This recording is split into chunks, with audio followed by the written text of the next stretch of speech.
While most Coloradans are focused on the rising cost of living and failing schools, lawmakers are rewriting the rules quietly, radically, and fast.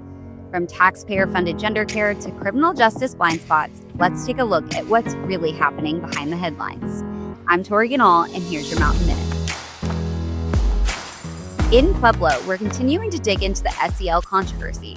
A second expose on the Trails curriculum confirms that D70 is running daily emotional assessments on students using CBT-based techniques linked to mindfulness and gender ideology.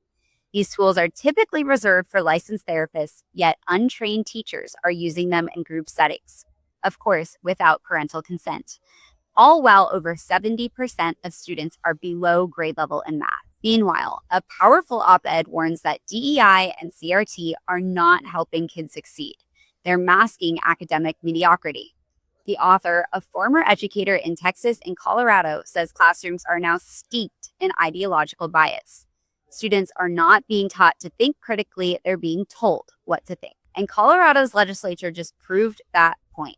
Lawmakers forced through HB25-1312 and HB25-1309 in the final hours of session, expanding gender identity protections and taxpayer-funded gender care for minors. Debate was cut short, amendments were blocked, and thousands of concerned parents were ignored. And folks, if that wasn't enough, Governor Polis has now signaled support for SB 276, legislation that expands Colorado's sanctuary policies even further.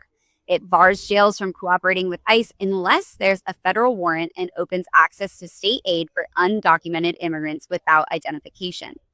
Law enforcement says it will make communities less safe. Meanwhile, in Colorado Springs, law enforcement busted a homeless encampment illegally tapping into the I-25 power grid. Tents were wired to light poles, running TVs, stereo systems, and more. It's a snapshot of just how bold and dangerous the homelessness crisis has become.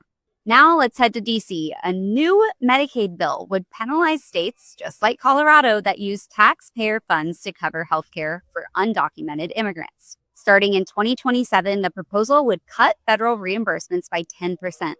With over 18,000 people currently covered by state-run programs, the financial hit could be massive. And in this week's COVID Chronicles throwback, Castle Rock's CNC Breakfast and Korean Kitchen reopened in the defiance of Governor Polis's lockdowns back in May of 2020. Their bold stand sparked a statewide rebellion against unconstitutional mandates.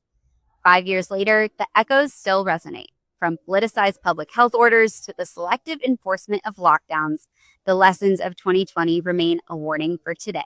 And finally, columnist Greg Walcher says Congress has broken the budget process, and it's time to blow it up and start over.